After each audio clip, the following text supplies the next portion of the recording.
এত পাপাচার, এত অন্যায়, এত অপরাধ, এত গুনাহের পাহাড় আমাদের। এগুলো মাথায় আসলে, এগুলো মনে আসলে চোখের পানি না ফেলে থাকার কথা না। আমরা আল্লাহর কাছে, আল্লাহর ভয়ে রমাদান মাসের মতো অফার পাওয়ার পরেও চোখের পানি ফেলে আল্লাহর কাছে কাঁদার সুযোগ হয় না।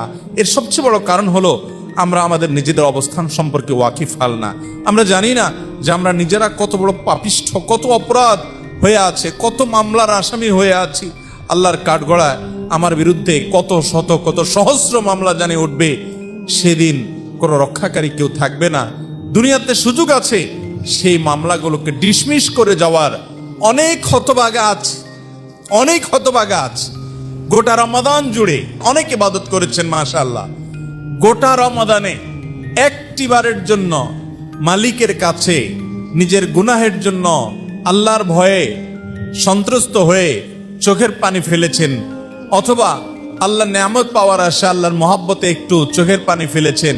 এরকম মানুষের সংখ্যা আমাদের সমাজে একেবারেই কম। মোহতারাম হাজিরিন, রমাদান এলে আল্লাহ তাআলা অনেক মানুষকে মাফ করেন, সাধারণ ক্ষমা ঘোষণা করেন। আল্লাহর এই মাফ পাওয়ার জন্য অ্যাপ্লিকেশনটা তো করতে হবে, দরখাস্তটা তো অন্তত যথাযথ নিয়মে করতে হবে।